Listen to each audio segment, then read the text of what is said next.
And again, Maria, I wish it was like a couple of years ago when we were able to bring you up in the town hall in Falls Village and introduce you, but this is the best we can do. So you're down on my lower left. Maria, floor is yours. Thank you all. It is sort of funny. We're all positioned in different places, so I'm looking in different directions. All of you, I thank you for being here tonight in these challenging circumstances, and I accept your nomination to the 64th Assembly seat in the Connecticut. Yay! Although this is Connecticut has some very technical processes about this, and this is deeply weird. I have to tell you, my heart is beating. I am deeply moved to be here with all of you, and grateful for all of your support and your kind words. I'm sorry that we're reduced to either the Brady Bunch or, as I've been thinking of it, as we're like animated passport photos. And I'm taking a rain check for us all being together at the Falls Village Inn again sometime soon. But I'm glad that you are all able to be here tonight.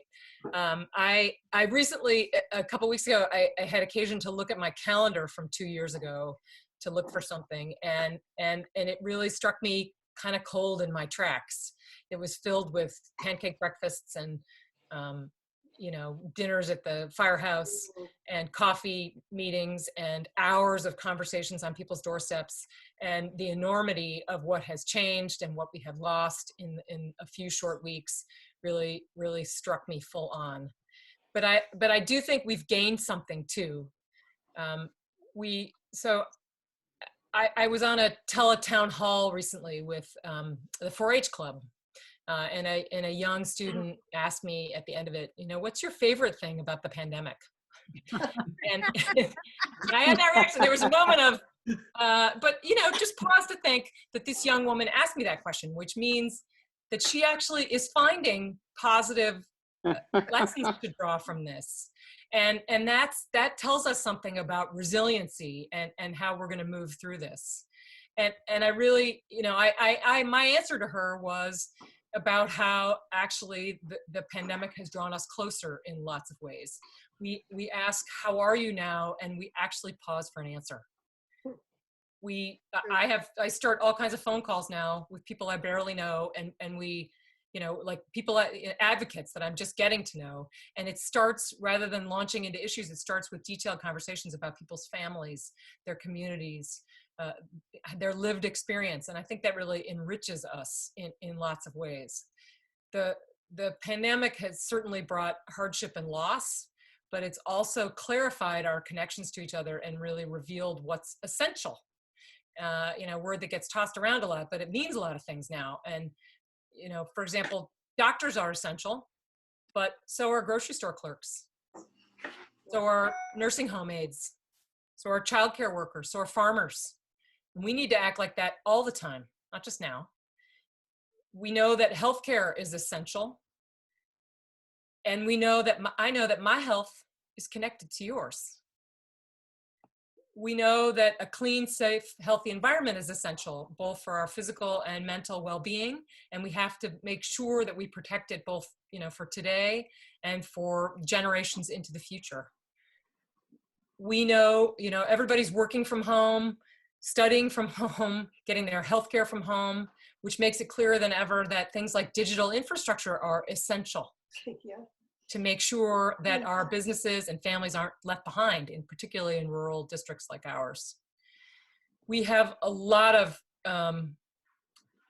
fiscal challenges ahead of us, and what's already clear is that Connecticut's rainy day fund is essential. And I note that it was born out of a bipartisan legislation, but the fact that it has a robust balance for which Connecticut has been recognized. I mean, we are among the top 10 states in the country in terms of our balance relative to the size of our budget. And the fact that that balance is there is because we fought to keep it there, and we protected it from partisan proposals to spend it. And now it's there for us in the rainy day that has arrived on our doorstep. Overall, good government is essential. And sadly, that's partly clear to us by the negative example being drawn every day at the highest levels of our national government. I, you know, I'm deeply proud of the way Connecticut and our region, our state and our region, both as governments and as individuals, have responded to this crisis. There's a lot of work to do to make sure that we are safe in the immediate term, and to make sure that we use the lessons from this pandemic to transform our communities into something stronger and better. And one immediate thing that we have to address is the safety and fairness of our elections. Nobody should have to choose, nobody should put their health at risk in order to exercise their right to vote. And that means for the upcoming elections, what we need to do as a legislature is make sure that the pandemic qualifies as an illness, as an acceptable excuse to get an absentee ballot. Our Secretary of State has already started work on that, and I have joined with other legislators to put that on the agenda for any special session that we have this summer. And I'm going to continue to fight to make sure that anyone who feels that their health is at risk can vote by absentee ballot. But this is also a longer term issue. And Connecticut has among the most restrictive voting laws in the country. And so I am dedicated to make sure that the state continues to take steps to amend our constitution to make sure that no excuse absentee ballots and early voting are part of Connecticut's voting laws going forward. One of the things this pandemic has exposed the inequities in our economy and society that we knew were there, but are now stark. It makes me particularly proud to have voted to increase the minimum wage and to pass family medical leave, which you're hearing praised even in conservative national circles now, in the last session, but that's not enough. For the workers that we now know are essential to our day-to-day lives, if they're essential, then we care about their health. And today that means things like fighting to make sure they have PPE in their workplace to feel safe. But in the future, it means that making sure that they have access to quality health care today, tomorrow, next generation, to make sure that they and their families are healthy and productive into the future. Last year, we made some progress on that by doing things like, protecting people with pre-existing conditions and making sure that mental health was treated on a parity with physical health.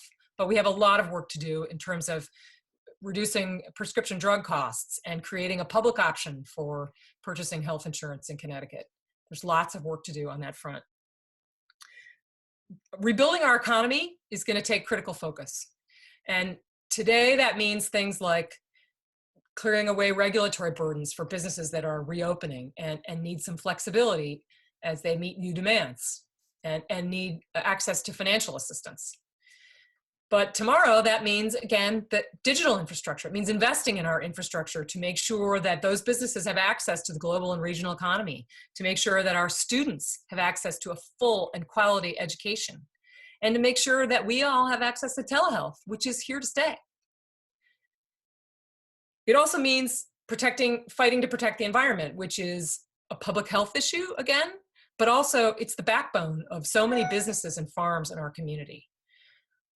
Last term, I was proud to make sure that we had some protections for towns that are threatened by Cricket Valley by passing the plastic bag ban, which benefits us in all kinds of ways, and also for fighting to preserve the funds from the Community Investment Act that my friend Roberta Willis was so instrumental in creating in the first place, to make sure that that's there to continue to protect open space and provide critical support for dairy farms in particular. It's going to be critical going forward that we provide support for those farms and that we address things like our recycling challenge, waste management challenges that we have ahead of us. And it certainly is not true that I could say I have a favorite thing about a pandemic that's taken 3,400 lives in Connecticut. It's taken away employment from over 500,000 people in the state. It's stressed our health systems to their capacity. It's threatened thousands of small businesses throughout the state and in our region. What I do know is that if we work together, we're stronger. And that if we recommit to our values, we can pull through this together because we have to. There is a lot of complicated, long work ahead of us. It's going to take steady leadership. It's going to take many hours of work. I pledge to you today to give 100% of my efforts towards working for the Northwest corner to help solve these problems in our region, in our state.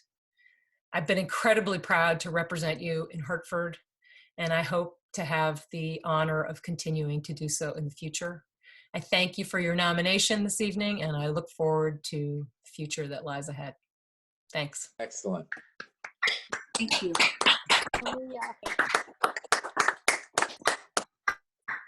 Thank you very much.